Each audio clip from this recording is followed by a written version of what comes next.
Ramon, no meu relógio aqui já são 17 horas. Então vamos Acho que começar. vamos Vamos, começar. vamos aproveitar nosso tempo, né? Vamos. E, ô Lúcia, te Olá, pegando no meio de surpresa, você poderia fazer a prece pra gente? claro, claro, vamos lá.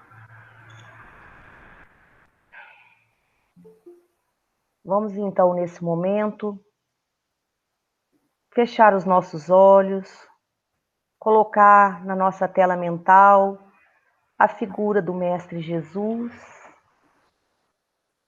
honrando a presença de cada um que está aqui nessa reunião virtual, encarnado ou desencarnado.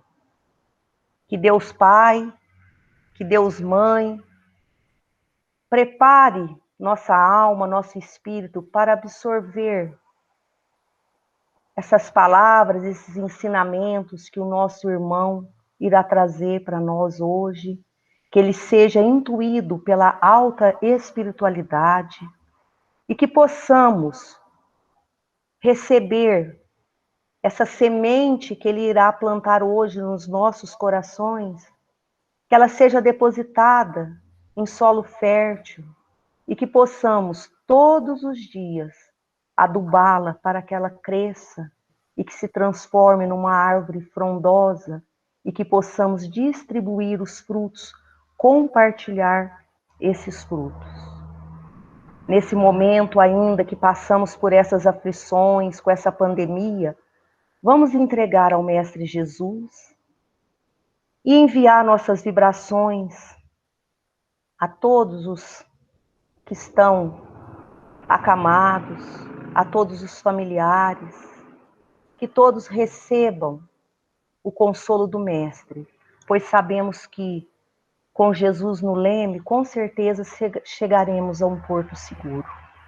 E assim, com enorme gratidão e com o coração em festa por esse domingo de tanta alegria, pelos ensinamentos que receberemos, nós damos por iniciada mais uma reunião desta tarde, desse domingo. Que assim seja. Obrigado, Lucélia. Bom, então vamos começar nossa reunião de hoje. Como todos já sabem, né, a gente tem a presença do nosso amigo muito querido, Arthur Valadares, e acho que não está necessidade de ficar fazendo apresentações, né, todo mundo conhece. A gente vem falando aqui no grupo também, explicando como que seria a presença dele, né? E acho que na própria prece da Lúcia, Arthur, você percebe aí o carinho e a alegria que a gente está por receber você aqui hoje, né? E nós nos inspiramos bastante no seu trabalho para conduzir o nosso, né? Para a gente procurar aprender também, né? A estudar o Evangelho, estudar os textos sagrados. Então, eu agradeço em nome do grupo pela sua presença, tá? E eu compartilho assim a tela, porque quem está no celular vê as carinhas. Então, se você puder colocar como em destaque aí, ao invés de mosaico, você põe em destaque, você vai ver do mesmo jeito. A hora que você for compartilhar, pode compartilhar por cima da minha, não tem problema que eu ajusto aqui, tá? Tá mudo, o seu microfone tá mudo. Eu coloco em destaque aqui, então. Isso, pode colocar, tá? Ok. E a hora que você for apresentar, pode apresentar por cima, não tem problema. Tá, beleza. Tá bom? Beleza. Então, passa a palavra para o Arthur, sem mais delongas, né? A gente vai fazer uma parte da fala e depois uma parte de interação com o grupo, tá bom? À vontade, Arthur, obrigado, tá? Bom, então eu gostaria primeiramente de agradecer a todos, né? A pessoa aí do Ramon, que nos fez o convite, que já esteve, inclusive, aqui conosco, uma vez nos visitando no NEP Paulo de Tarso, presencialmente. Agora a gente faz aí essa visita virtual por hora, quem sabe um dia presencial, e é para nós aí uma imensa alegria podermos vivenciar esses momentos, porque no fundo o propósito dos NEPs é esse, é partilha, é troca, é fraternidade, enfim. Então, a gente fica muito feliz de ter essa possibilidade de estar partilhando com vocês desse momento de comunhão. Esperamos que as reflexões que venhamos a trazer possam ser úteis, possam agregar, certamente, as muitas reflexões que vocês já fizeram em torno desse texto, né, desse trecho aí do Evangelho de Lucas, dessa abertura, frontispício do Evangelho de Lucas. Então, a gente espera realmente trazer alguma coisa que possa nos inspirar ainda mais na caminhada com Jesus. Que Ele nos abençoe e nos inspire a todos. Portanto, o nosso amigo Ramon falou que o tema aí que vocês estavam estudando, estavam, de certo modo, aprofundando, é o encontro ali de Maria com Isabel, né, sua prima. E a gente pensou, então, em que abordagem a gente poderia penetrar aí nesse texto, né? Certamente você já vem aprofundando muitos aspectos desse início do Evangelho de Lucas, e aí nos ocorreu uma abordagem muito interessante que há algum tempo nós vimos, e que eu acho que corroborada aqui, ampliada pela doutrina espírita, tem muito a nos trazer aí de reflexão.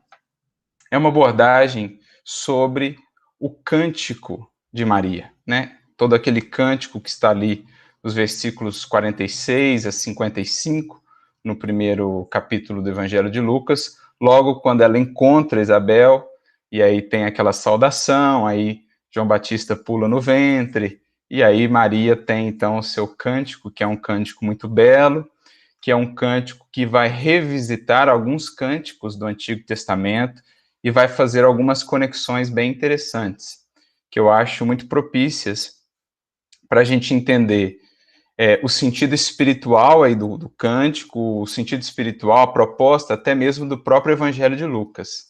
Né? Em colocando esse cântico logo no início, Lucas ele meio que dá também uma visão do seu Evangelho, que é um Evangelho um pouco particular, né, em relação... Cada Evangelho vai ter a sua particularidade, né? Mateus vai escrever com um foco, Marcos com outro, Lucas com outro e João com outro. Então, assim, esse cântico, ele vai fazer um vínculo aí com um tema que é muito interessante, muito particular do Evangelho de Lucas, que é a questão do êxodo. Né? Lucas, ele vai trabalhar a temática do êxodo.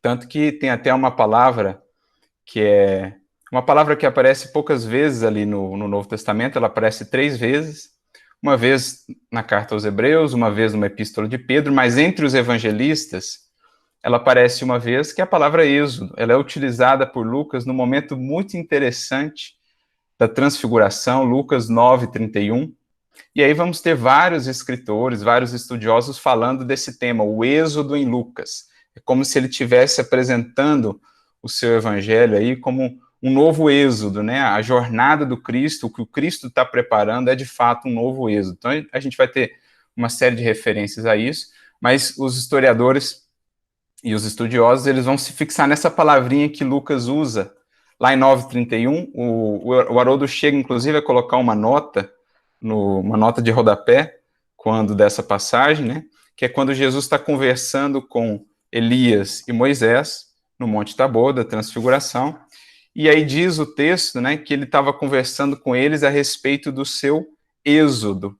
Algumas traduções vão colocar morte e tal, mas a palavra é êxodo. Ele estava conversando com eles acerca do seu êxodo.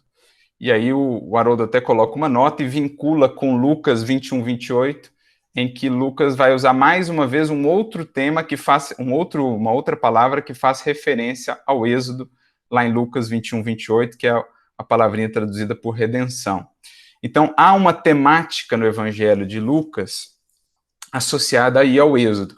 Há uma nova visão do êxodo, né? Se tivemos o êxodo outrora lá, aquele êxodo material, a saída do Egito, com Cristo nós estamos passando por um êxodo espiritual, por um processo de libertação espiritual.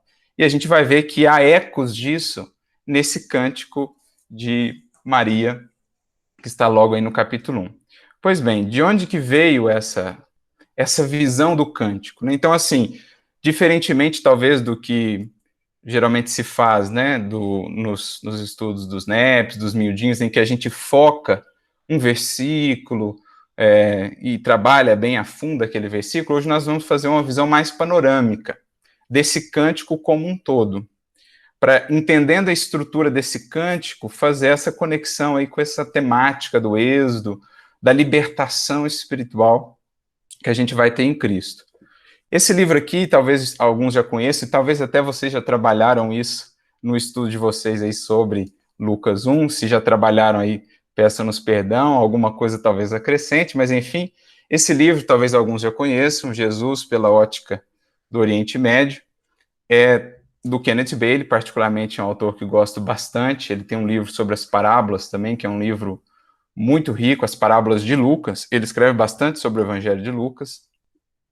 E aqui, esse Jesus pela ótica do Oriente Médio é um livro que ele vai trabalhar não só parábolas, ele vai trabalhar determinadas passagens, ele vai ter uma parte dedicada a reflexões sobre as passagens de Jesus com mulheres, por exemplo, a mulher adúltera, Jesus e a cananeia, né? A mulher cananeia, e algumas outras passagens. E aí, na introdução dessa parte da obra, que é sobre as mulheres, nós temos uma referência breve, assim, rápida, a esse Cântico de Maria. É o capítulo 14, para quem tem a obra, e é a quinta parte da obra, Jesus e as Mulheres, capítulo 14. E eu já vou mostrar aqui a figurazinha. Ele vai fazer uma breve menção a esse cântico, apresentando a estrutura desse cântico, e, assim, breves reflexões sobre o que esse cântico ele nos apresenta, para que ele aponta. Mas o mais interessante mesmo é um outro artigo que ele tem, que se chama, depois eu tenho ele aqui, se alguém quiser, se chama The Song of Mary, Vision of a New Exodus, ou seja, o Cântico de Maria, Visão de um Novo Êxodo. É o nome do artigo que ele tem numa revista, ele chega a mencionar esse artigo aqui também na obra. Mas, basicamente, o que ele vai fazer? Ele vai dividir o cântico em duas partes. E aí ele vai mostrar que essas duas partes estão bem estruturadas, e vai dizer assim, que no Cântico de Maria, nós temos uma primeira parte que faz referência a ela, e uma segunda parte que faz referência ao povo de um modo geral, né? E aí, quando a gente fala aqui povo, não somente o povo de Israel, porque a gente vai ver muito isso no Evangelho de Lucas, é um mote do Evangelho de Lucas, é universalizar a mensagem. Então, se Mateus escreve mais voltado ali para o povo, né, de Israel, para o povo judeu, Lucas vai apresentar para nós aquele que é um conceito que Estevão também fala no Paulo Estevão. Israel é a humanidade, né? Com Cristo isso vai transcender limites étnicos, culturais, com o trabalho de Paulo, por exemplo. Por isso Lucas escreve o seu evangelho e a segunda parte do seu evangelho, que é Atos. Os estudiosos até vão dizer que, na verdade, é uma segunda parte de um mesmo escrito, Atos dos Apóstolos, porque a estrutura de Atos é a história da amplificação, né, desse povo, do transcender desses limites étnicos culturais. Ou seja, o evangelho agora ele vai alcançar todos os povos, ele vai alcançar a todos os indivíduos, é algo universal. A gente percebe isso até na diferença da genealogia de Jesus, por exemplo. Enquanto Mateus remonta até Abraão, em Mateus 1, Lucas, lá em capítulo 3, ele remonta até Adão. Ou seja, o que Lucas está querendo? Ele está querendo voltar àquele denominador comum, né? Abraão representa aí o patriarca de Israel e tudo mais. Agora, Adão é um símbolo, né? É uma metáfora da humanidade como um todo. Então, Lucas ele está querendo abrir o evangelho, ele está querendo universalizar o evangelho. E é um pouco que a gente vai ver nessa estrutura do cântico, inclusive na temática, na maneira em que vai ser construído isso, né? Algumas partes, por exemplo, que seriam de se esperar no cântico, mas que não estão presentes porque mostram justamente essa universalização. A gente já vai aprofundar um pouco mais disso. Mas, enfim, ele vai dividir esse cântico em duas partes e vai dizer assim que o que acontece com Maria na primeira parte passa a ser um prenúncio, né? Passa a ser uma antevisão do que vai acontecer com todo o povo, ou seja, com toda a humanidade. Maria passa a ser um referencial, um arquétipo desse processo redentor, digamos assim, desse processo de libertação. E aí a gente já vai mostrar mais ou menos como é que é essa estrutura. Então é muito interessante essa sugestão dele, que ele faz, nesse artigo que eu falei, né? O Cântico de Maria, a visão de um novo êxodo, ele vai fazer uma associação desse Cântico de Maria com o Cântico de Moisés, lá no capítulo 15 de Êxodo, em que Moisés fala dessa atuação divina, né, na libertação, lá no Êxodo, mas agora nós vamos encontrar ecos dessa fala de Moisés lá do Êxodo, mas agora num sentido espiritual. Deus atua por meio do Cristo, né? Deus atua por meio dos seus enviados, por meio do seu amor, da sua misericórdia, ele atua nesse sentido de conduzir a humanidade a esse êxodo espiritual, essa libertação espiritual, naturalmente das suas paixões, do egoísmo, enfim. Então Deus, ele atua, ele não é simplesmente um ser que está lá distante e criou o universo e deixa tudo, então, correr por conta própria. Deus atua na história, Deus envia mensageiros, Deus, enfim, mobiliza os espíritos e tal. Que é algo que Leon Denis, por exemplo, vai falar, né? Ele gosta de falar dessa atuação providencial de Deus na história, como é que Deus está agindo por meio dos seus mensageiros, e o maior deles, o Cristo. Então eu vou projetar aqui essa estrutura para a gente poder entender mais ou menos o que ele está querendo abordar. Vale frisar também que esse Cântico de Maria, ele vai ter também ecos muito profundos de um outro cântico bem conhecido do Antigo Testamento, que é o Cântico de Ana, que está lá em 1 Samuel 2, né? Ana, que é a mãe do primeiro profeta após Moisés. Ana, que era estéril, não podia ter filhos, mas ali entregando-se em oração, né, a Deus, há aquela intervenção divina, e ela tem então Samuel, que é o primeiro profeta, que depois coroaria Davi, né, Saul, Davi e Samuel, que foi nazireu, né, ela havia prometido que se tivesse um filho, consagraria ele ao templo e tal. Então, o primeiro profeta pós-Moisés. Então, se a gente olha o Cântico de Ana lá, que é 1 Samuel 2, 1 a 10, com o Cântico de Maria, a gente vai ver também muitos ecos. Então, esse Cântico de Maria, ele revisita tanto o Cântico de Ana quanto o de Moisés e traz aí alguns ecos, algumas temáticas para essa abertura aí do Novo Testamento, né, do Evangelho, desse novo tempo da revelação. Essa questão, por exemplo, da fertilidade, né? Se Ana ali tinha esterilidade, mas com entrega ela se tornava fértil, Maria já era o solo fértil, né? E acolhia a palavra divina e produzia o fruto, o bendito fruto do teu ventre. Então é um símbolo.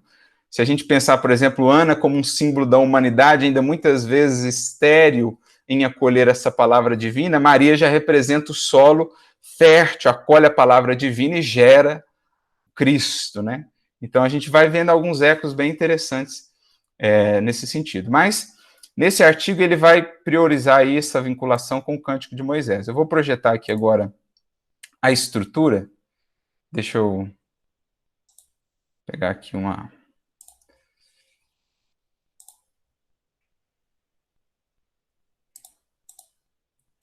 Não sei por que não está aparecendo aqui. Agora sim. Vocês estão vendo aí?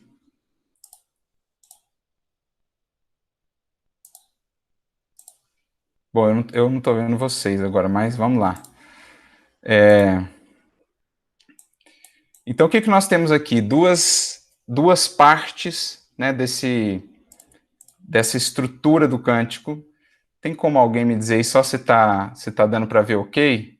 Tamanho, assim? Perfeito. Tudo certo, Arthur. Beleza. Então, o que nós temos aqui, amigos? Nós temos duas sessões, né? Uma primeira sessão que faz referência a Maria e uma segunda sessão que faz referência ao povo. E cada sessão ela é construída naquilo que nós chamamos de paralelismo invertido, que era uma estrutura muito recorrente, por exemplo, nos profetas, também chamada de estrutura quiasmática, né? Quando, por exemplo, se eu traçar um eixo central, as posições equidistantes desse eixo central, elas são correspondentes, os temas que são tratados. Então, um exemplo clássico que a gente tem disso, está lá em Mateus, por exemplo, 13:15, que na verdade recupera Isaías 6:10. Mateus diz assim, né? Porque o coração deste povo está endurecido, e ouviram de mau grado com seus ouvidos, e fecharam seus olhos, para que não vejam com os olhos, e ouçam com os ouvidos, e compreendam com o coração. Então percebam que há uma simetria aí, é como se fosse um espelhamento. Primeiro ele fala de coração, depois ouvidos, depois olhos. Aí ele fala olhos, ouvidos, coração. Então seria A, B, C, C, B, A, por exemplo. Esse é o paralelismo invertido, porque tem o paralelismo que não é invertido. ABC, ABC, por exemplo. Né? Mas essa estrutura é uma estrutura muito recorrente nos profetas, em que as posições correspondentes, elas tratam de temas equivalentes, né? Se a gente traça aí um eixo central. Aliás, o próprio Evangelho de Lucas, a gente vai encontrar isso, o Haroldo até coloca isso no livro dele, né? Parábolas, texto e contexto. Ele faz aquela famosa pirâmide lá, né? Conhecida pirâmide de Lucas, a viagem para Jerusalém, a gente tem um eixo central e partes correspondentes do Evangelho de Lucas. Então, é uma estrutura bem conhecida. Então, aqui nós temos, na primeira parte, nós temos um primeiro momento de louvor, minha alma engrandece ao Senhor, um segundo momento, né, de salvação, um tema sobre salvação. Aí nós temos o centro, né, que é o chamado clímax. Nessa estrutura de quiasma, ou esse paralelismo invertido, geralmente o centro é o clímax, o topo da pirâmide, por exemplo. Eu estou subindo a pirâmide, lá em cima eu tenho o clímax, e depois eu desço a pirâmide. Mais uma vez, como o Evangelho de Lucas. O Haroldo até coloca essa imagem lá. Então, geralmente, quando a gente tem essa estrutura, o que está ali no meio é o clímax, é o cerne da mensagem, é o principal. Que, nesse caso, é essa dicotomia aqui, na verdade, esse par, né? Humildade e exaltação. Aquele que se faz pequeno será exaltado. Aquele que renuncia, conquistará. Aquele que se faz humilde será glorificado, né? Aquilo que Jesus fala no Evangelho tantas vezes. Aquele que se eleva será rebaixado, mas aquele que se rebaixa será elevado. E isso aqui aplicado a Maria. Como ela se faz humilde, como ela se faz serva, como ela acolhe, né, os desígnios divinos, então será exaltada, será bem-aventurada. E aí, de novo, na correspondência, voltamos à salvação, fazendo um correspondente com o que estava lá antes, e fechamos com, novamente, um louvor. Então, a gente tem essa estrutura fazendo referência a Maria, do versículo 46 ao versículo 49.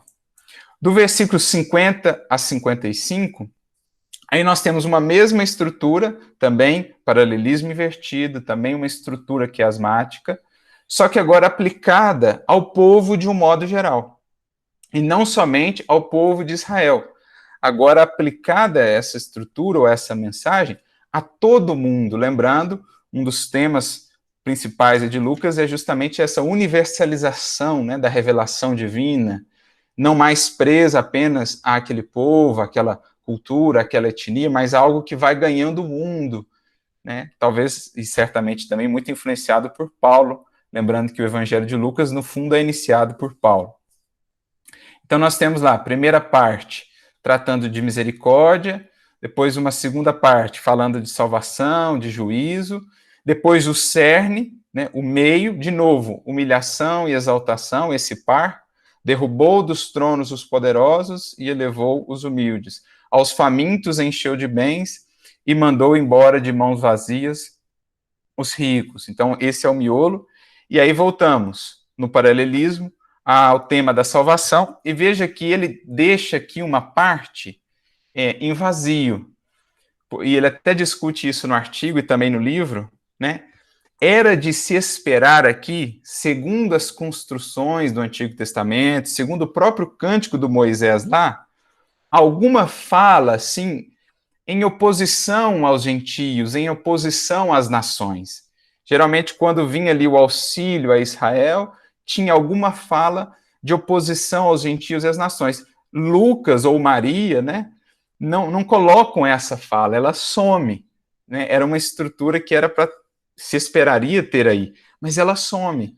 Então há uma mensagem implícita aí, percebe o Kenneth Bailey, dessa abertura para todos os povos, né, dessa universalização, que inclusive é um tema que vai ser tratado aqui ao final, né? Ele volta aqui à misericórdia, ó, lembrando de sua misericórdia, como prometer aos nossos pais, para com Abraão e sua descendência para sempre.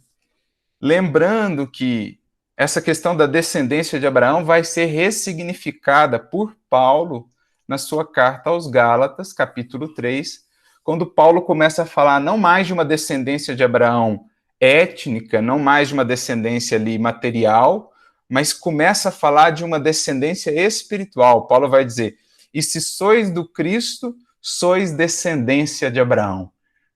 Lembrando que a comunidade da Galácia, né, os Gálatas, foi onde ali nós tivemos algumas das maiores dificuldades entre gentios e judaizantes, foi onde, inclusive, Paulo e Pedro tiveram ali, né, aquele momento que Paulo chama a atenção de Pedro, e dali nasceu o Concílio de Jerusalém, em que ficou decidido que, de fato, o evangelho alcançaria novos horizontes e alcançaria também os gentios. Então, esse Abraão e sua descendência aqui no final é já uma visão espiritual, né? Essa descendência espiritual de Abraão que Paulo trata lá na sua carta aos Gálatas. Então, vejamos que interessante. A gente queria apresentar essa estrutura só para ver uma visão geral do cântico, porque nos nossos estudos, geralmente, né, dos NEPs, dos miudinhos, às vezes a gente foca nos versículos e tal, e é muito bacana, a gente aprofunda bastante, mas às vezes a gente deixa de ver essas estruturas mais gerais, mais globais. E quando eu vi isso aqui em Kenneth Bailey, né, eu falei, nossa, sensacional, porque agora a gente pode pensar isso num sentido espiritual. O que em Maria é esse prenúncio daquilo que deve existir em nós? Né? Qual a exemplificação de Maria, qual a postura de Maria, que é esse prenúncio do que um dia vai acontecer com a humanidade inteira, nesse êxodo em que estamos inseridos a partir do Evangelho? Qual é essa chave de libertação que Maria nos apresenta e que nos cabe aí buscar? Naturalmente, a gente vai entendendo que essa chave vai estar aqui no clímax dessas duas estruturas. Vai estar associada essa chave a essa questão de humildade e exaltação. Aquele que exalta a si mesmo, aquele que se faz autossuficiente, né? No orgulho, na vaidade, é aquele que está ainda distante da verdadeira liberdade. Por outro lado, aquele que, como o Cristo fez, se faz obediente, se coloca como servo humilde, este então será exaltado.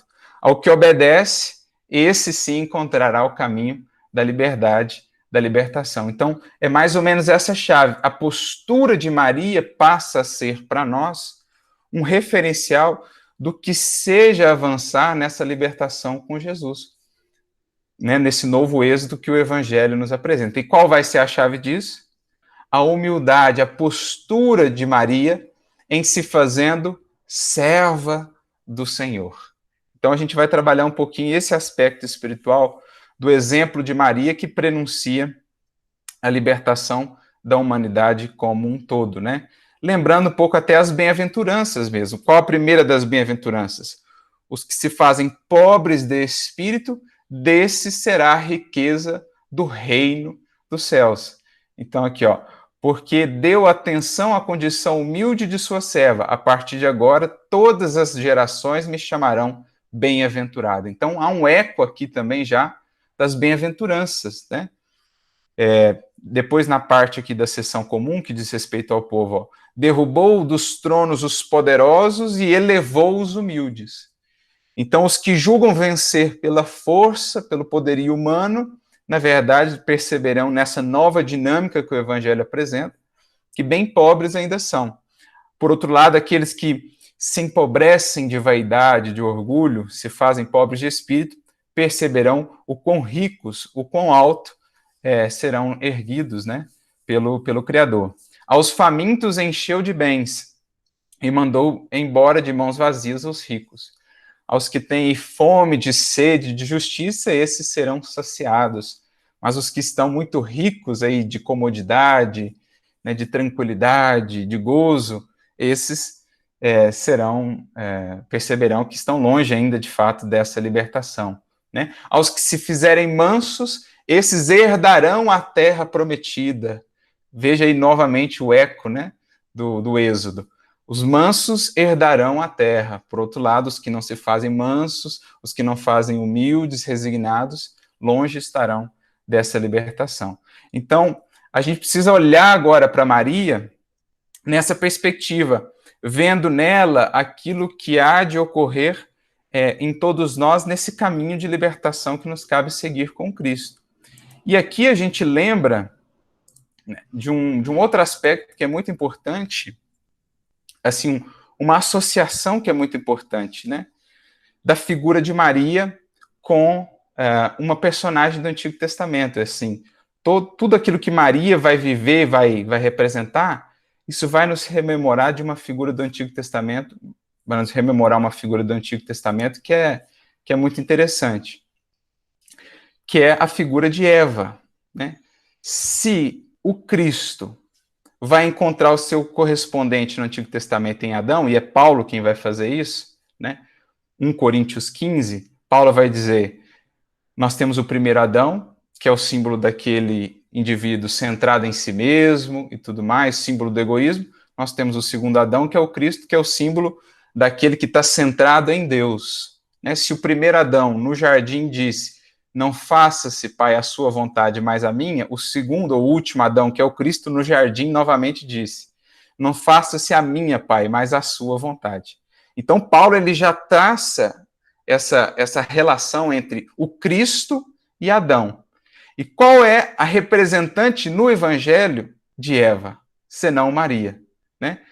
Enquanto Eva coloca a sua vontade acima do desígnio divino e acolhe, portanto, a orientação da serpente, Maria, a nova Eva, e temos vários estudos nesse sentido, né? Ela acolhe a vontade divina fazendo-se serva do Senhor. Enquanto Eva recebe aquela fecundação psíquica, né, das influências perniciosas e tudo mais, e dali nascem todos os problemas humanos, quando a gente acolhe a fecundação psíquica do mal, do egoísmo, que é o símbolo da serpente, Maria acolhe a fecundação psíquica do alto, né, de Deus. Então nós temos em Eva o símbolo da alma rebelde, da alma desobediente, da alma que se afasta da orientação divina e que acolhe tudo aquilo que a afasta da lei divina, que acolhe as influências perniciosas, o arrastamento das paixões. E em Maria, a nova Eva, nós temos o símbolo da alma, que se coloca humilde, que se coloca terreno fértil e acolhe, então, a semente, a fecundação psíquica do alto, da vontade, do desígnio divino, e gera o quê? Cristo. Eva gerou Caim, que é o símbolo do homem que se afasta, né, do projeto divino. Maria gera Cristo, que é o símbolo do homem que é o projeto divino vivido. Então a gente tem essas correspondências. Por isso Maria passa a ser esse símbolo do que vai acontecer com toda a humanidade. A partir do momento em que a humanidade foi encontrando, né, aquilo que é o clímax ali do Cântico de Maria, essa postura de humildade, essa postura de abertura e de entrega à vontade divina, ela estará, então, apta a acolher as sementes divinas para gerar o quê? O Cristo. O Cristo que cada um de nós deve gerar. Então, é nesse sentido que o clímax, o ápice ali desse cântico, né, de Maria, tanto no que diz respeito a ela, como depois, na segunda sessão, ao povo como um todo, esse ápice vai girar em torno do quê? da humildade que vira exaltação, né? Da obediência que vira libertação, do rebaixar-se no sentido de fazer-se pequeno, fazer-se servo, que gera glorificação. Esses são os cernes do Cântico de Maria, e é, no fundo, o grande exemplo de Maria, que é o prenúncio do que todos nós um dia vamos precisar aprender a desenvolver, que é a primeira das bem-aventuranças, que abre o caminho do reino, que abre a conquista do reino, a terra da promissão. Em nos fazendo humildes servos, acolhemos, então, a fecundação do alto e gestamos o Cristo. Em oposição ao que outrora lá fazíamos e temos feito na condição de Eva, né? Almas rebeldes que temos sido, que acolhemos a fecundação da serpente. Quantas vezes nós não acolhemos a fecundação da serpente em oposição à fecundação divina?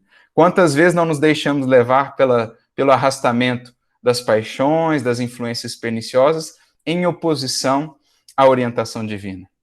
Então, nesse sentido, Maria é apresentada por Lucas como essa chave desse êxodo, da nossa libertação espiritual. A postura de Maria de humildade que ela expressa não só no início da trajetória, mas também no final, ou no momento culminante da crucificação de Jesus, isso passa a ser a grande chave para que nós encontremos esse caminho da libertação espiritual. Por quê? E vale frisar isso aqui, né? Maria, ela não diz apenas, ela não se coloca assim apenas como serva do Senhor no dia de exaltação, no dia das alegrias, no dia desse cântico. Ela se coloca como serva do Senhor também no dia da cruz. E é aqui que a gente resgata um texto de Humberto Campos, que está no livro Lázaro Redivivo, capítulo 2, chamado A Escrava do Senhor, em que nos fala ali Humberto Campos, né, irmão X, de todo o processo, desde a prisão de Jesus, em que João vai avisar Maria, e aí ele vai e volta várias vezes falando, olha, ele foi preso, olha, ele foi levado para ali, para acolá. E aí vamos vendo a angústia daquele coração materno que vai acompanhando tudo aquilo, né, até o momento culminante da crucificação. Então a gente vai vendo as dores, as angústias e tal, o que nos lembram, né, até aquela referência lá que é simbólica, naturalmente, né, que Deus diz assim para Eva, parirás, né, o seu parto será com dores, ou seja, gestar o Cristo em nós é um processo que demanda aí, né, tem dores, gestar o novo ser em nós é algo que não é simples, então Maria passa por todas aquelas dificuldades ali, mas o final da mensagem é o que mais nos interessa, porque quando ela está ali aos pés da cruz, ela rememora aquele momento do cântico, aquele momento que antecedeu o cântico, quando ela diz, né, eis aqui a serva do Senhor, cumpra-se em mim segundo a tua palavra, que é o que vem justo antes do cântico ali, antes dela visitar Isabel, nós temos essa fala, depois tem a visita e tal.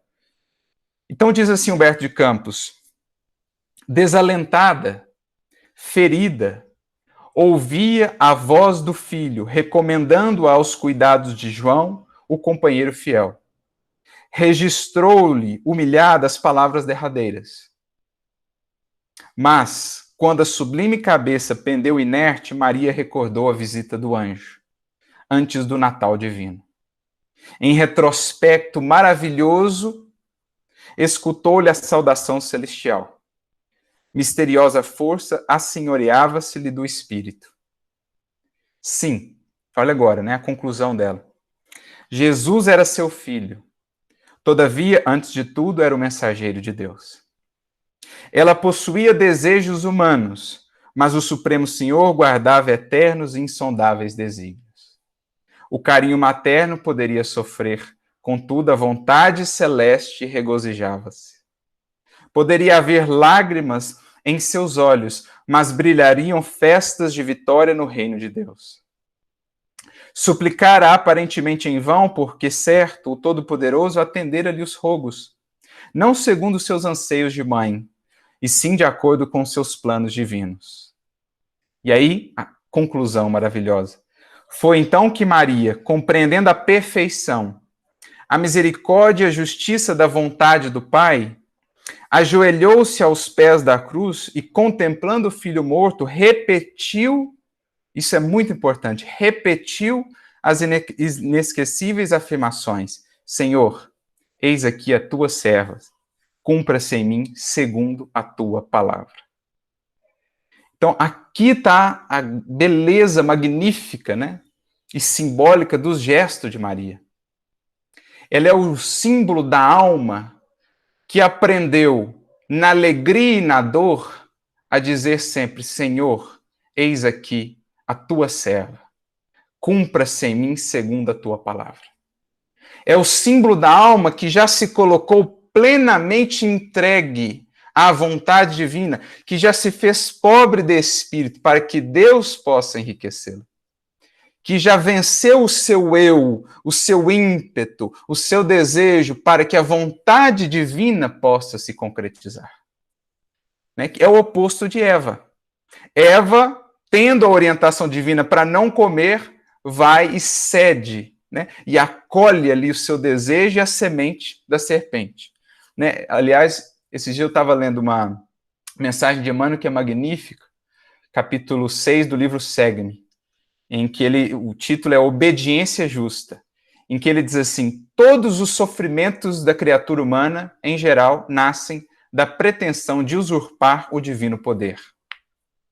Porque esse é o grande símbolo de Adão e Eva. Eles intentaram usurpar o divino poder, ou seja, colocaram-se na posição de Deus. Isso tem um nome: egoísmo. Quando a minha vontade está acima da lei, e aí eu passo por cima da lei para atender a minha vontade. É o que Adão e Eva ali representam. Mas em oposição, o Cristo e Maria, né, representam o inverso. Quando a lei divina está acima. Jesus diz isso no jardim: Pai, se possível afasta o cálice, mas não seja feita a minha, mas a tua. E Maria diz isso na alegria e na dor. No dia do anúncio do anjo, né, falando que ela foi escolhida, que ela receberia o Messias e tal. Então, um dia de alegria é fácil, muitas vezes, dizer isso no dia de alegria. É mais fácil, pelo menos. Mas ela reafirma isso no dia da dor mais intensa. A alma que consegue afirmar isso no dia da prova mais intensa, mais difícil, é a alma que realmente está caminhando para a verdadeira humildade. Como diz André Luiz, a verdadeira humildade, que é a coragem de servir em toda circunstância. Que é a coragem de colocar-se a serviço de Deus e da sua vontade, qualquer que sejam os horizontes. Essa é a chave do êxodo espiritual com o Evangelho e com Cristo. Essa é a chave por meio do qual Maria passa a ser para nós essa representação do que há de acontecer com cada um de nós, se quisermos de fato encontrar essa liberdade espiritual. Só é livre efetivamente quem aprendeu a obedecer à lei divina. E Maria, como poucos, né, e como esse modelo que nos foi dado também, ela passa a ser esse referencial da alma que se coloca sempre como serva do Criador. Né?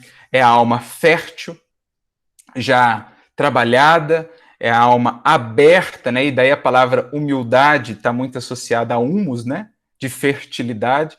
É a alma fértil que, ao acolher a semente dos desígnios divinos, produz, frutifica o Cristo.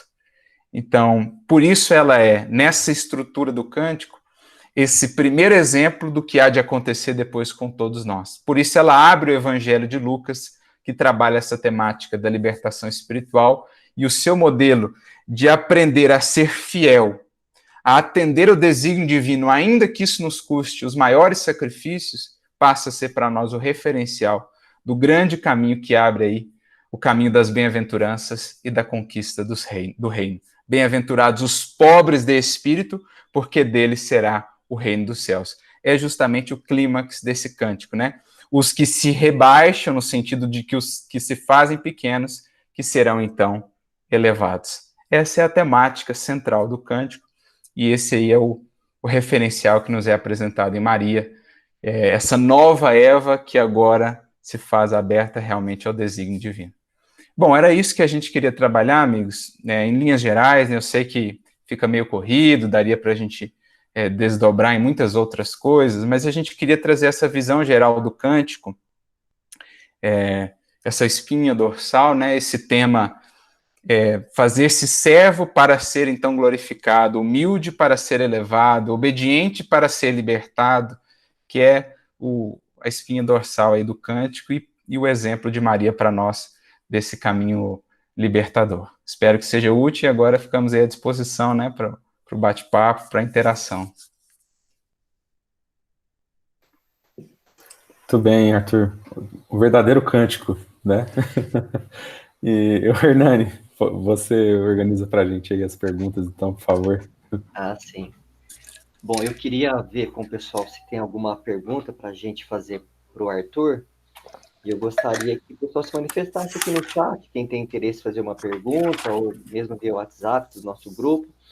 Mas eu quero aproveitar a oportunidade, Arthur, e sobre o que você disse, sobre essa entrega de Maria, que desde a anunciação do anjo, e depois no cântico ela repete essa humildade, essa entrega, mas ela coloca uma entrega, mas uma entrega ativa, Sim. que vai acompanhando ela até a cruz, e mesmo após a cruz, a gente vê em Éfeso, ela atendendo as pessoas que necessitavam, que a buscavam.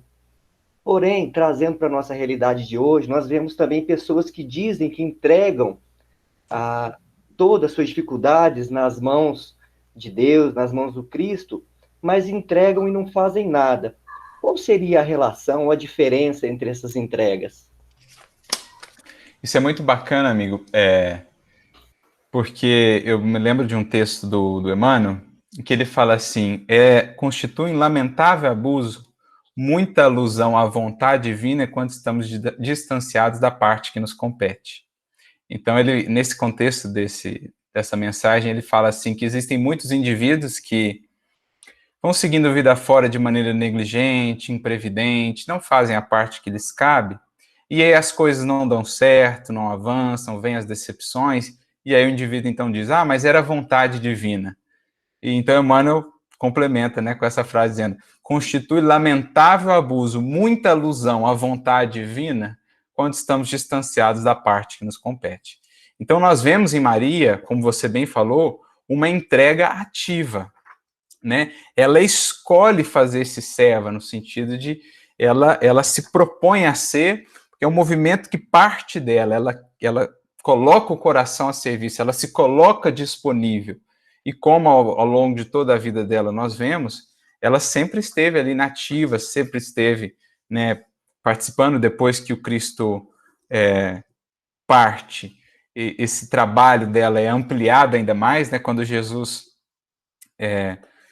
convida ela a ser mãe de João, no fundo ele está convidando ela agora a exercer uma maternidade mais universal, uma maternidade para além, né, de qualquer restrição, de qualquer laço, e ela passa a ser, de fato, a mãe da humanidade, como nos diz Humberto Campos lá no Boa Nova.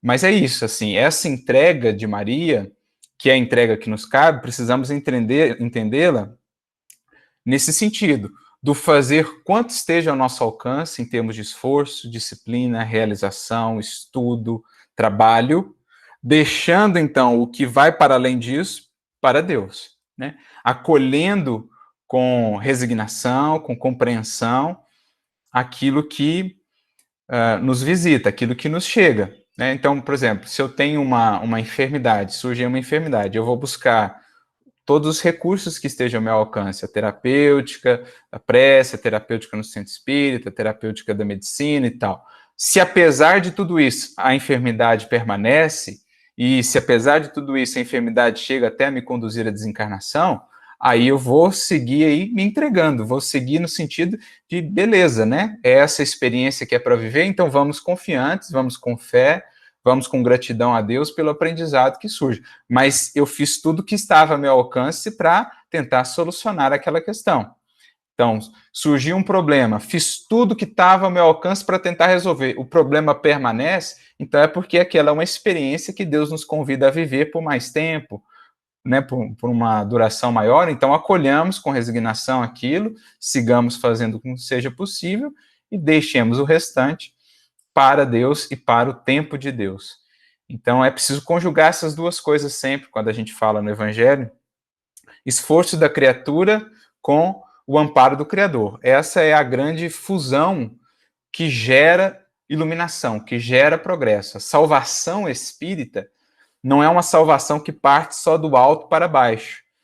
Há o movimento do alto para baixo, que é o amparo de Deus por meio dos seus mensageiros, dos espíritos que nos auxiliam, mas há um movimento de baixo para cima, que é o da criatura também, por alçar-se por meio do esforço, para que desse encontro, esforço da criatura mais amparo do Criador, possa nascer evolução, possa nascer progresso, né? Então, acho que é importante deixar isso bem destacado. Muito obrigado, Arthur. É interessante, né, Arthur, que ela tinha 14 anos, né? 14, 15 anos. Ele não mencionou esse detalhe. Como é que pode esse alcance todo com uma idade dessas, né? Adolescente, né? Estamos falando de um espírito, né, que certamente uma bagagem enorme, que tinha ali alguns traços ainda, né, das inquietudes humanas, né, num certo sentido, mas em termos de grandeza, um espírito de uma grandeza, né, enorme. Tem aqui aquela passagem no capítulo 2, né, do Boa Nova, em que ela se preocupa ali com o filho, né, quer pensar no futuro de Jesus, e Jesus com 12 anos, mãe, né, por acaso não tenho mostrado aí toda a minha comunhão com o pai? Então ela tinha essas inquietudes maternas, mas um espírito de uma grandeza realmente.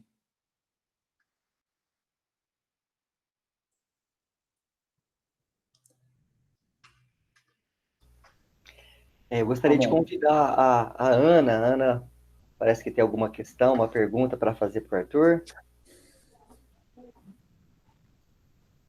Pois não, boa tarde, Arthur, seja bem-vindo, maravilhosa a sua explanação, gostei muito.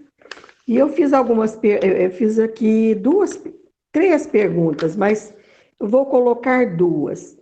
No momento da anunciação, o anjo Gabriel saúda Maria como plena de graça. Eu gostaria que você explicasse para nós o significado deste plena de graça, né? E também gostaria de saber, além da humildade que você deixou muito claro e da resignação de Maria como virtude, eu quero muito saber quais as outras virtudes que nós podemos tomar do exemplo de Maria quando ela diz ao anjo Gabriel: eis aqui a serva do Senhor, cumpra-se em mim segundo a tua palavra. Bacana. Bom, o conceito de graça é um conceito muito presente, né, no Novo Testamento, que às vezes a gente não entende muito bem do que ele trata. Paulo, mesmo a saudação de Paulo era graça e paz, né? E a palavra graça, para nós espíritas, muitas vezes ela gera uma confusão, pelo que geralmente se associou a essa questão de graça, né? Mas, no fundo, o que é graça? Poderíamos dizer assim, uma outra palavra para amor. É uma outra palavra para amor, para esse amor divino que é gratuito, né? Ou seja, o amor divino por nós, ele independe do que nós fazemos.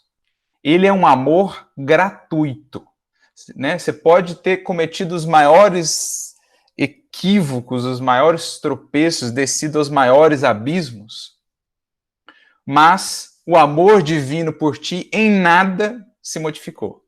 Então, essa é uma ideia muito importante no Evangelho. O amor divino por nós é gratuito.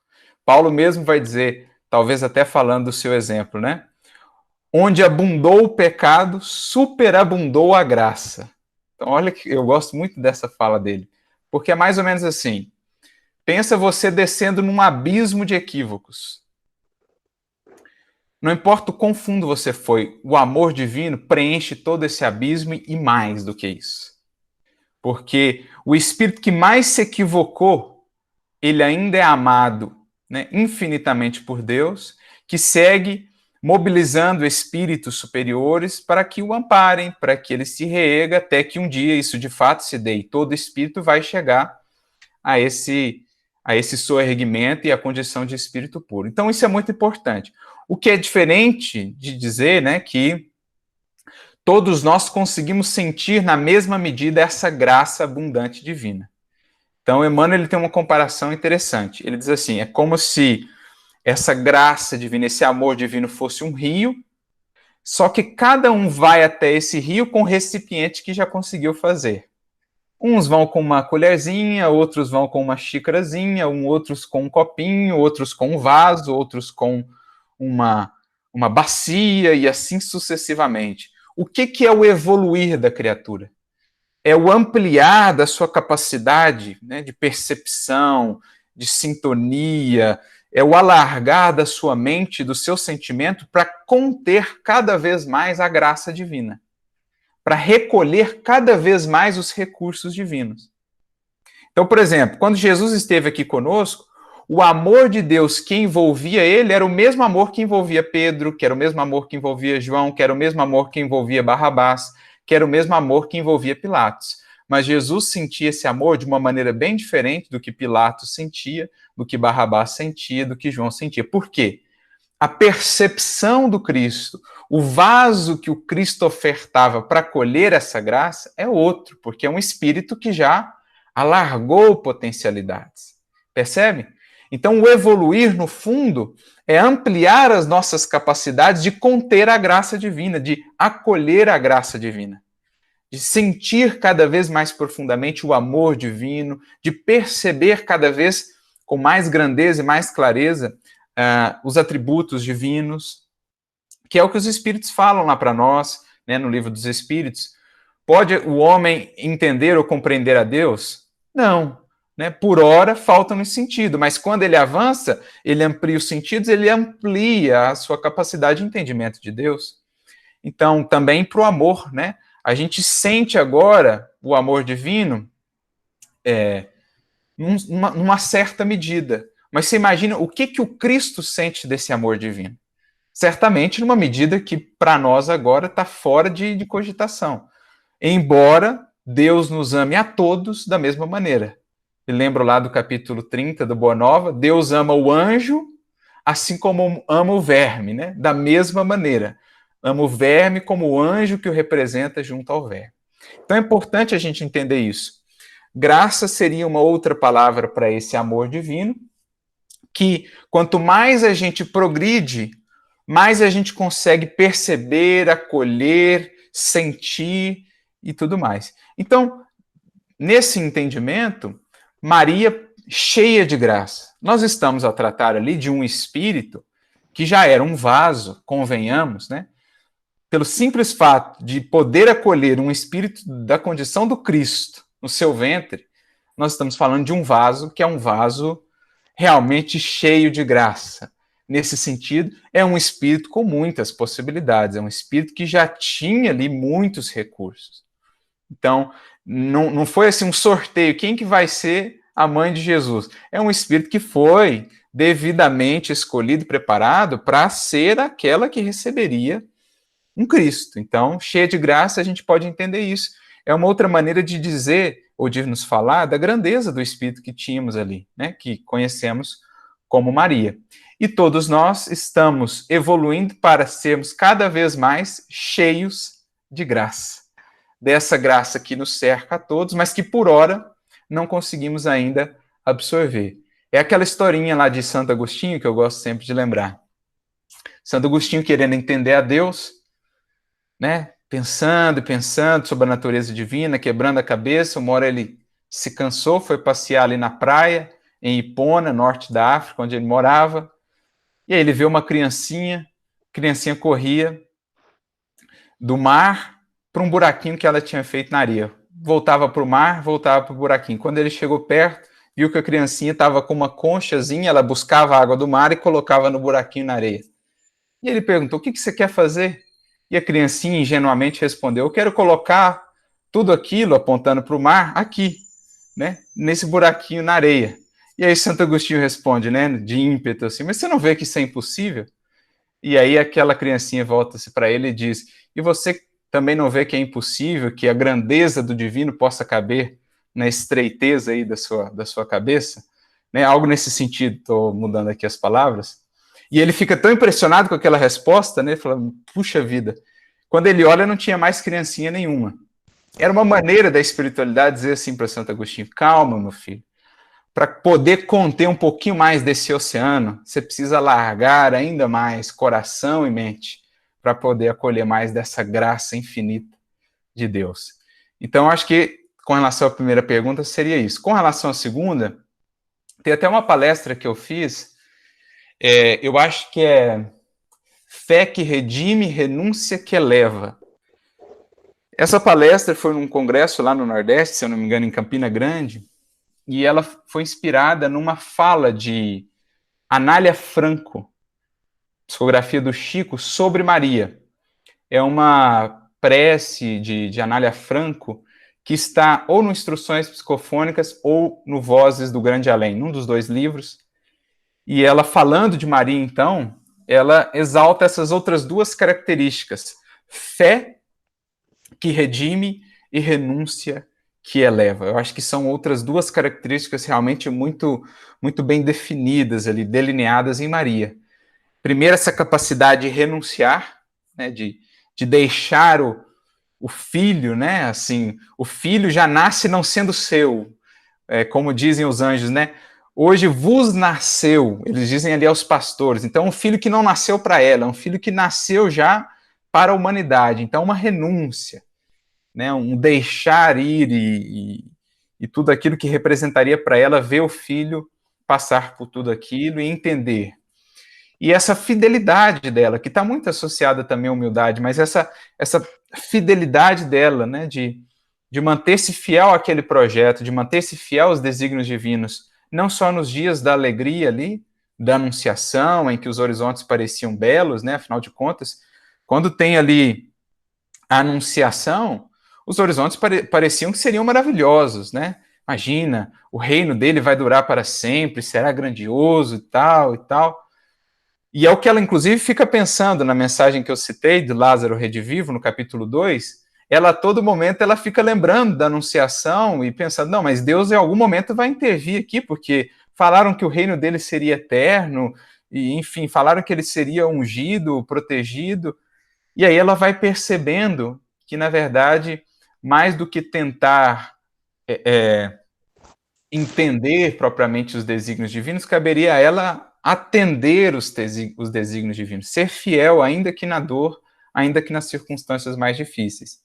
Então, eu acho que essas duas outras virtudes, elas ficam para nós muito evidentes, muito claras em Maria. A fé, essa fidelidade, né? Não importa quais sejam os quadros, confiemos em Deus, confiemos nos desígnios do Pai, que são sempre os mais justos, os mais amorosos e os mais sábios, e a renúncia, o aprender a renunciar ao que desejaríamos para que seja o que Deus quer.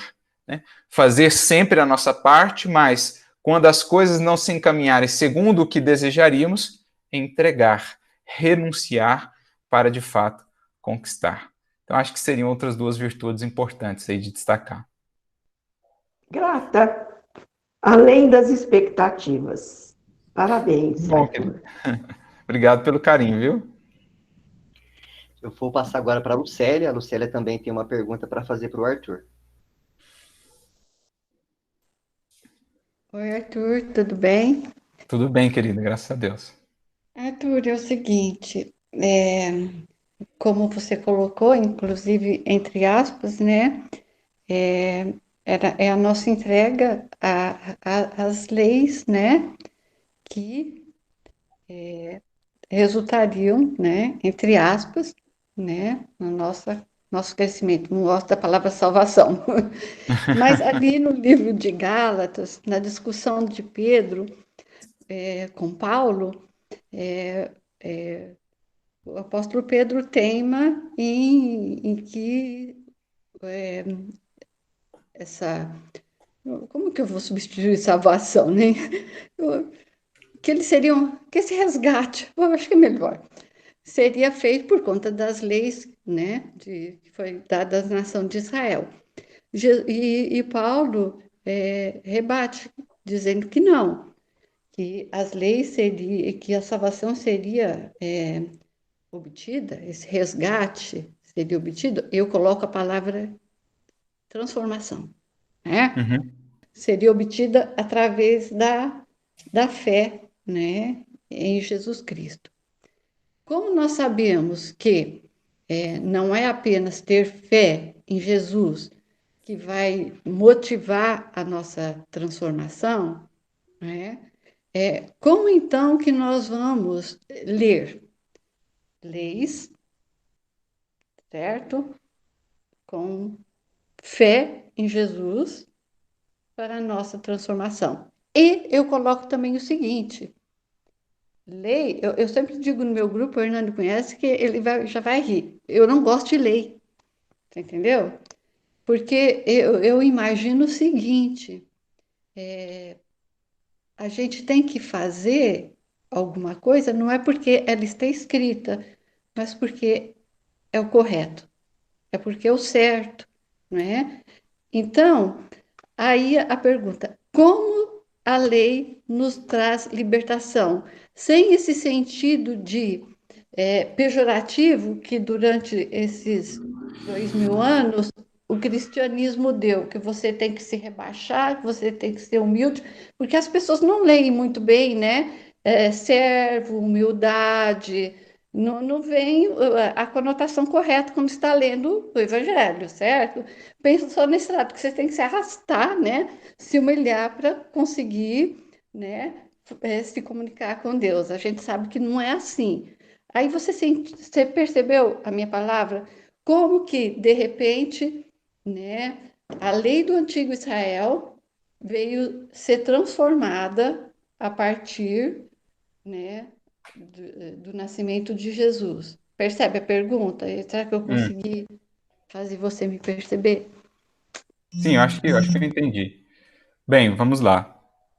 Aí a gente entra em alguns assuntos que são realmente assuntos muito centrais no Evangelho, inclusive para o entendimento de tudo que Paulo escreveu, que infelizmente ao longo dos séculos a gente não entendeu muito bem, que é a questão de lei, fé e obras, né? Isso perpassa todos os escritos de Paulo e praticamente a construção teológica que a gente fez do cristianismo ao longo dos séculos. Muitas vezes geram uma incompreensão, porque a palavra lei, quando aparece nas cartas de Paulo, na fala ali de Pedro e tal, na maioria das vezes, ela não diz respeito àquilo que nós entendemos por lei divina, as leis naturais, como estão lá apresentadas no Livro dos Espíritos, por exemplo, a terceira parte do Livro dos Espíritos.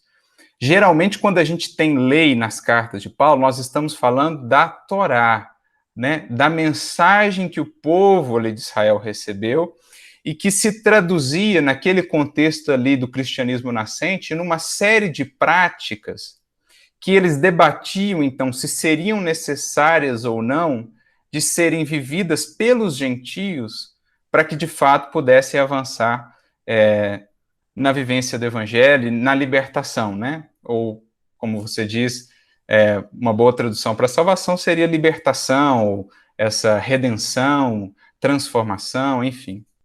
Então, quando a gente tem esse debate, por exemplo, entre Pedro ali, Paulo e Tiago, por exemplo, a questão da lei, tem que viver a lei, não tem que viver a lei, o que Paulo bate muito o pé é que não é mais preciso, né, viver aquela lei no sentido daquelas práticas exteriores que se configuravam até então tão marcantes para aquele povo. Então, em Gálatas, em que esse assunto ganha ali muita dimensão, né, também em Romanos, quando ele fala lei, ele está falando de circuncisão, sábado, regras de purificação exterior, e etc, etc, tudo aquilo que eram as chamadas obras da lei. Por isso muitas pessoas confundem, e até, por exemplo, Lutero chegou até essa confusão. Lutero não gostava da carta de Tiago, por exemplo, chamava ela de carta de palha, epístola de palha, porque ele viu uma contradição entre Paulo e Tiago. Porque Paulo fala, né? A salvação é pela fé e não pelas obras. E aí Tiago fala, a fé sem obras é morta. E nós teríamos um problema. Um está falando que a fé sem obras não adianta nada, o outro está falando que a fé é a raiz de tudo e as obras não são necessárias. Mas o que é a questão aí, né? Quando Paulo fala das obras, ele está falando das obras da lei. As obras da lei, o que são as obras da lei? Circuncisão, sábado, enfim, tudo que represente aspectos exteriores de culto. Paulo está dizendo, isso não é essencial para a libertação, para a salvação. Pode ser útil, tanto é que para os judeus eles continuaram fazendo e seguindo isso, né? Mas não é o essencial. O essencial para Paulo é a fé entendida como Paulo a entendia. Fé não se aparta de ação de obras para Paulo. Inclusive o Kenneth Bailey fala disso nesse livro mesmo.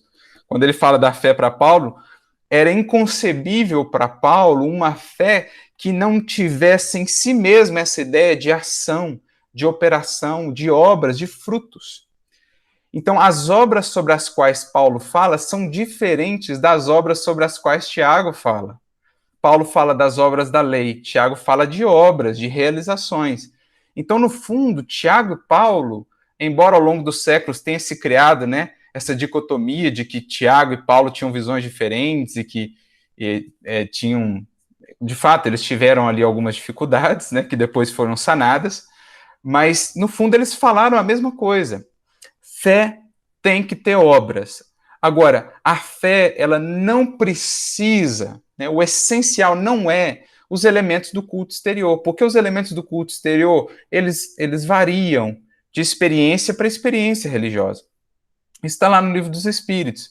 Kardec faz duas perguntas seguidas. Uma ele pergunta assim, é útil a adoração exterior? A outra ele pergunta assim, é necessária a adoração exterior? Então é sensacional isso, porque isso é o cerne da carta aos Gálatas.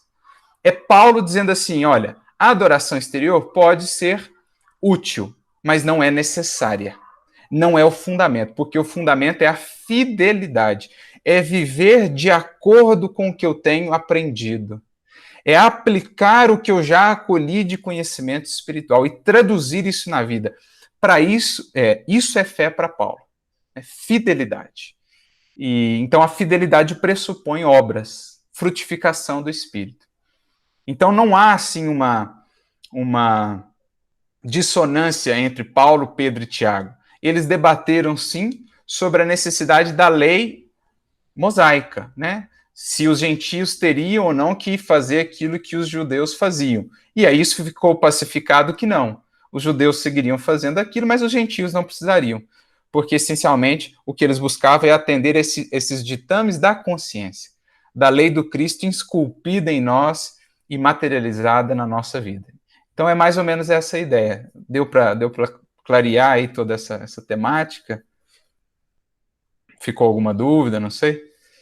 Não, era isso mesmo. Muito obrigada, foi ótimo. Imagina, querida. Beleza. Obrigado, Lucélia. Parece que o Vitor também tem uma pergunta para o Arthur. Vitor. Então, Arthur, eu queria que você falasse, até que você está há mais tempo aí no trabalho de estudo do Evangelho, né? Não sei se até se acontece trabalho na sua casa espírita, de como levar mais os conceitos um pouco mais profundos para os jovens espíritas, no sentido tanto da mocidade como na evangelização. Por exemplo, a pré-mocidade, que seria os de 13, 14 anos, que estão ali, né, aprendendo ainda os conceitos mais básicos, mas que a gente que estuda o Evangelho percebe a importância de levar, né, não só como costumeiramente se faz as parábolas, claro que são extremamente importantes, que a gente não as entendeu ainda por completo, mas nesse sentido, acho que você me entendeu de pegar todo o resto. Então, por exemplo, eu particularmente que passei por todo o processo de evangelização, não sei como funciona em outros casos, mas no sentido de que a gente não tem esse ensinamento bíblico, né? Isso está muito ainda longe, eu creio eu, do centro espírita, no sentido de como a Bíblia funciona, toda a divisão que ela é feita, os evangelistas, enfim, a gente vê mais as parábolas, um pouco do ministério de Jesus, mas não tanto de forma um pouco mais profunda. Eu queria saber como é que, na sua concepção, seria levar para os meninos, para os jovens, essas ideias, né, mais profundas que a gente acaba estudando.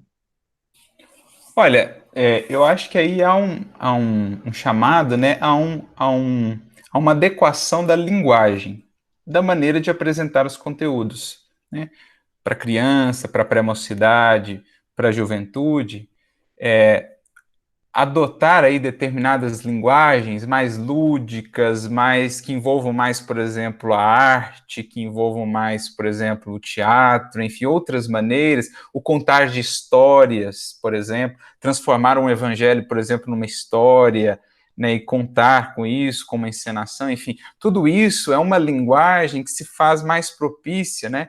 Nós temos aí até o caso do nosso querido professor lá em Sacramento, que usava bastante o teatro, né, para evangelizar. Esses dias eu até estava conversando com um amigo que ele falava, né? Então, o indivíduo, para ele entender melhor uma determinada lição de Jesus, uma determinada virtude que o evangelho apresentava, ele era convidado a viver um papel que exercia aquilo, em que ele era chamado a exercer aquilo, enfim. Então, assim, eu acho que, antes de mais nada, um adaptar de linguagens. Por exemplo, uma coisa que eu acho assim, sensacional para ir despertando esse gosto do conhecimento bíblico, as músicas do Tim e Vanessa, por exemplo. Olha como é que ele faz uma amarração de Antigo Testamento, na verdade o Gladstone, né, o Tim musica, né, põe a música ali, mas o Gladstone ele consegue puxar lá desde Adão, passando por conceitos de Paulo e tal, e aquilo numa sonoridade que aquilo desperta. Mas o que ele está querendo falar com isso? E aí você já tem um gatilho, um gancho. Vamos fazer um estudo dessa música? A música, por exemplo, Adão, lá dele, que é fantástica, ou a música do Chamas, por exemplo, em que ele amarra ali, né? A música do Pedro. Então, é uma maneira de transmitir conhecimento bíblico, de gerar curiosidade sobre o conhecimento do Evangelho, das Escrituras, que alcança muito jovem, porque a música é emocionante, ela é bela, ela toca, né? Então, você imagina fazer um teatro da parábola, ou de uma passagem, né, do Bom Samaritano, ou uma passagem do Antigo Testamento, selecionar lá uma passagem do Antigo Testamento. Isso tudo vai despertando curiosidade para essas histórias. E aí vai abrindo campo para ir explicando melhor. Não, mas quem foi José do Egito? Por que José é assim tão importante? A história de José, que está muito associada ao êxodo, daí você já vai puxando, né, o êxodo, e aí você já vai fazendo as conexões, enfim. Eu acho que é sobretudo uma questão de adaptar a linguagem. Para os mais novinhos, a questão da vivência para eles é muito, muito importante, né? Para as crianças, por exemplo, na evangelização. O lava-pés, né? Fazer o lava-pés com a criancinha ali, né? Lavar os pezinhos dela, colocar ela para lavar os pezinhos, às vezes do outro coleguinha. É uma maneira de ir criando, no caso ali, já um vínculo mais sentimental, né? Porque não é muito ainda o cognitivo. Ali você está trabalhando mais o coração, o vínculo, o afeto. Você quer construir essa relação com Jesus, aquele mestre, aquele amigo. Então, assim, eu acho que a grande chave está no recorrer a outras linguagens, diferente do Nepping, que é uma linguagem mais, muitas vezes, mais de estudo, mais densa, de mais conteúdo, discussões mais assim. Essa linguagem da música, da arte, da encenação, do teatro, de uma contação de história, isso cria um interesse, um filme, às vezes, né, pega um filme e a partir do filme desdobra os assuntos.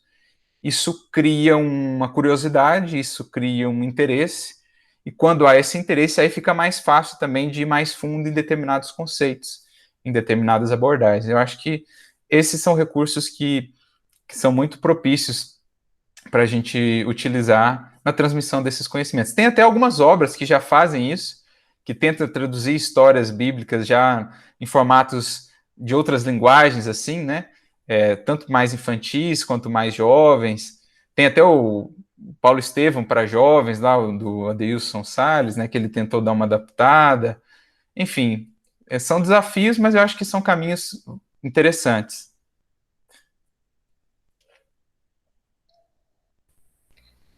Obrigado, Vitor. O Antônio Sado também tem uma pergunta para fazer para o Arthur.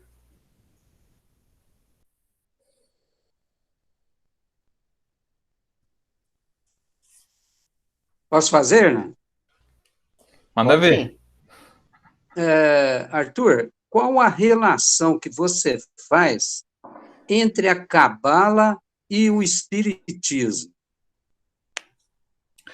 Bom, a Cabala, ela é um ramo, né, do judaísmo mais místico, que vai entrar mais em questões espirituais, que vai... Minha internet está ok, parece que deu uma piscada aqui. Estão me vendo? Estão me vendo? Tá tudo ok. Tudo certo, Beleza. tudo certo.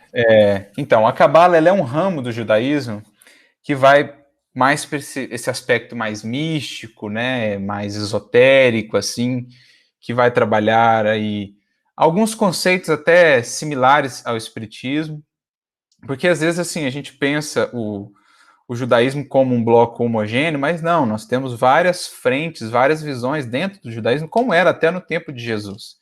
Às vezes a gente pensa o judaísmo um bloco homogêneo no tempo de Jesus, mas não, nós tínhamos, na verdade, muitas visões diferentes. Uma das grandes contribuições, por exemplo, do encontro dos manuscritos do Mar Morto, foi justamente mostrar essas diferenças do judaísmo da época do Cristo, para entender melhor o contexto em que ele estava. Então você tinha os saduceus que não acreditavam nem em vida depois da morte, você tinha os fariseus que acreditavam na ressurreição, mas de maneiras diferentes, você tinha os essênios, por outro lado, já tinham visões espirituais um pouco mais aprofundadas. Tem até o livro muito interessante do professor Eurípides Barçanufo, né, A Grande Espera, em que ele trata dos essênios, de uma encarnação dele como essênio, e os conhecimentos que eles já tinham sobre mediunidade, sobre pensamento, sobre terapêutica, por exemplo, né, do passe, essa questão dos fluidos.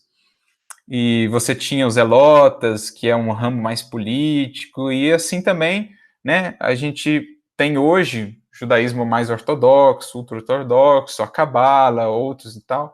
Então, assim, são muitos caminhos, e aí você tem várias gradações de como eles entendem reencarnação, ressurreição. Por exemplo, quando eu fui fazer hebraico com um rabino de São Paulo, Boaventura, e uma aula lá, ele foi falar abertamente, assim, a gente fazia os estudos baseados nas escrituras, né, no Antigo Testamento. E uma aula lá ele falou tranquilamente sobre a reencarnação, assim, a visão, né, dele sobre a reencarnação e tal. Então, assim, a Cabala, dentro do judaísmo, ela é um aspecto que vai estudar mais essas questões espirituais, às vezes questões realmente mais místicas, sobre números, significados simbólicos, etc., algumas coisas mais difíceis, mas ela tem essa proximidade aí, num certo sentido, com o espiritismo, porque ela vai estar mais voltada para essas questões espirituais, para esse mundo espiritual, para essa dinâmica espiritual, para esse olhar do ser, né, da alma, do espírito, as suas potências, no que ele é. Não conheço a fundo a Cabala, tenho alguns livros sobre a Cabala, mas eu sei desse aspecto mais espiritual que eles vão olhar na Cabala.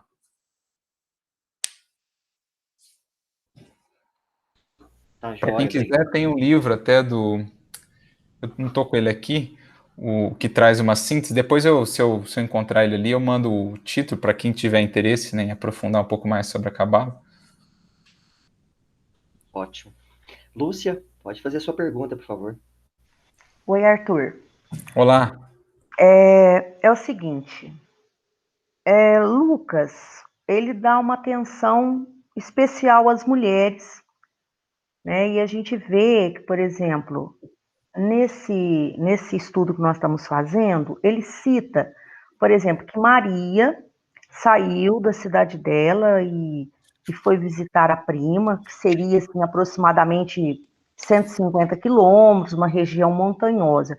Só que, assim, é uma dúvida que eu tenho, uma dúvida pessoal. Na época de Jesus, se a gente for pensar na época, a mulher, ela era um objeto assim pertencente ao marido. Ela era praticamente equiparada aos animais, às propriedades. Então, assim, nessa sociedade judaica vigente, ela vivia em reclusão em casa e nem poderia sair sem a presença masculina. Nós podemos entender que Lucas usa de uma licença poética para falar, vamos dizer uma palavra que está muito hoje em voga, todo esse empoderamento de Maria para ir, para voltar, para fazer as coisas, porque não me parece muito crível que ela tivesse toda essa liberdade, até porque também era uma adolescente. Então, às vezes, né, ela poderia estar até, provavelmente ela deveria estar acompanhada ali de algum, ou do próprio José, ou às vezes do seu pai, né, nessa viagem, nessa trajetória até a casa de Isabel. Mas, de fato, Lucas é um evangelho que ele vai realmente apresentar muitas passagens que vão começar a construir essa nova figura da mulher. E o Cristo, muitas vezes, né, foi rompendo muito desses limites muito rígidos daquele período em relação à mulher. Por exemplo, o simples fato de Jesus conversar com a mulher samaritana ali onde eles estavam, a mulher samaritana ali de fato estava sozinha, o que é até um indicativo, e o Kenneth Bailey comenta isso nessa parte do livro que trata de Jesus e as mulheres. Quando ele conversa com a mulher samaritana, o fato dela estar ali sozinha naquele poço, por exemplo, já era um indicativo de que ela era alguém meio pária social, alguém que sofria ali algum processo de exclusão. Então, o simples fato de Jesus conversar com uma mulher ali, dar atenção a ela, interagir com ela quando estava sozinho com ela, antes dos discípulos voltarem, Jesus ali quebrou uma série de paradigmas, né, trazendo novamente a mulher, ou começando a trazer a mulher a um novo horizonte, começando a reconstruir essa figura.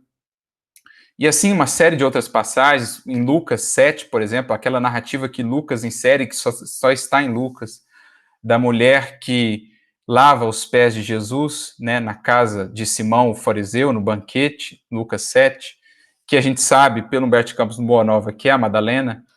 O simples fato de Jesus ter respondido àquela mulher, olhado para ela, correspondido a ela, Jesus quebrou ali. Vocês não têm ideia do quanto de preconceitos e de barreiras Jesus quebrou ainda mais, colocando ela como alguém que estava em melhor condição que o Simão, o fariseu, na frente do seu anfitrião.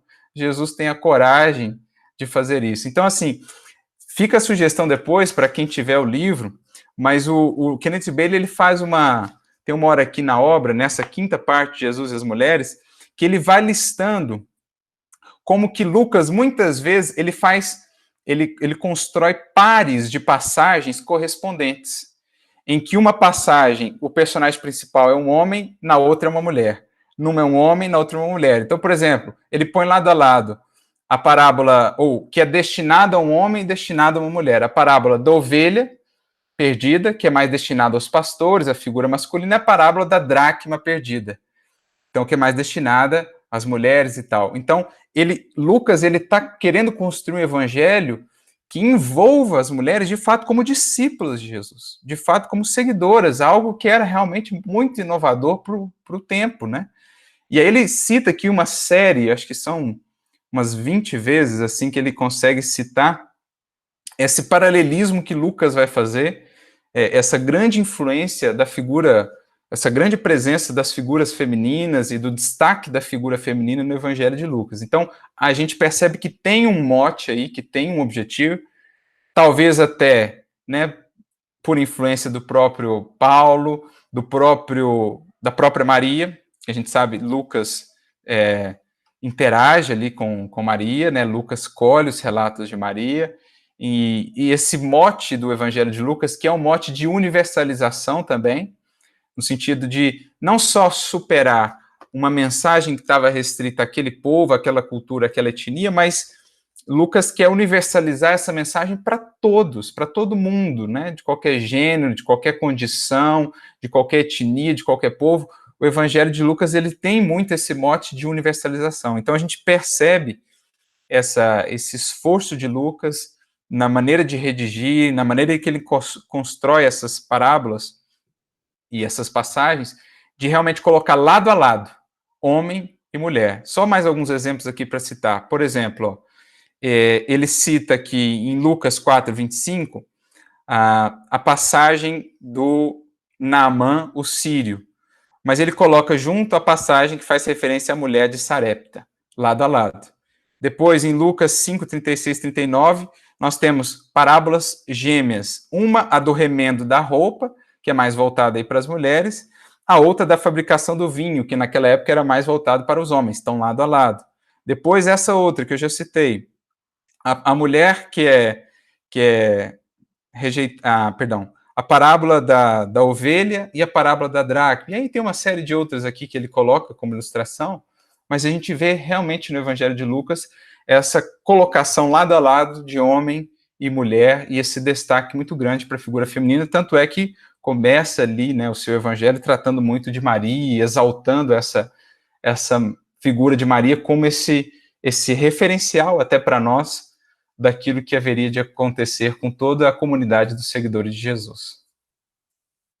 Muito interessante seu ponto de vista, eu te agradeço, porque assim, e Lucas se torna ainda maior aos meus olhos, porque mesmo caminhando lado a lado de Paulo, que a gente sabe que não era muito as passagens que ele cita, ele nunca reforçou essa posição feminina, mas Lucas mesmo assim, ele coloca a sua opinião e engrandece. Muito obrigada, viu, pelo seu esclarecimento. Abençoado seja. Obrigado. E até aproveitando, né, essa questão do Paulo, só uma brechazinha, talvez até assim, Paulo esteja ou tenha feito muito mais com relação a essa questão das mulheres do que o Evangelho, ou às vezes alguns entendimentos das suas cartas nos queiram fazer crer. Tanto é que o Paulo Estevão nos mostra o quanto Paulo investiu, né, nas mulheres que tinham, por exemplo, posições às vezes tão importantes, mais importantes até nas comunidades, eram chefes das comunidades das primeiras igrejas. A gente lembra de Lídia, a gente lembra de Febe, que foi a que levou a epístola aos Romanos, uma das mais importantes epístolas. A gente lembra de Priscila e tantas outras. Então há que se também renovar um pouquinho desse entendimento, até mesmo sobre a postura de Paulo em relação às mulheres, que talvez não transpareça tanto das visões que foram construídas acerca de Paulo ao longo dos séculos. Então, penso comigo que até um dedinho de Paulo nessa condição do Evangelho de Lucas, porque Paulo mesmo vai dizer na sua carta aos Gálatas que em Cristo já não há homem e mulher, todos são um, né? Todos são iguais em Cristo. Então, um dos primeiros a exaltar essa igualdade entre homens e mulheres em Cristo foi Paulo na sua carta aos Gálatas, por exemplo. Muito obrigada mesmo. Muito bom. Hernani, acho que nós temos que encerrar. Porque senão... Temos várias perguntas aqui, mas infelizmente somos escravos do tempo, né? Isso. Penso que em outra oportunidade nós vamos ter, se Deus quiser, presencialmente a oportunidade de fazê-las para o Arthur. Muito obrigado, Arthur. Eu que agradeço pelo carinho, foi uma alegria estar aqui com vocês. Legal, obrigado, Arthur. Agradecemos muito, né? E eu queria pedir para o Vitor fazer a prece final para a gente encerrar.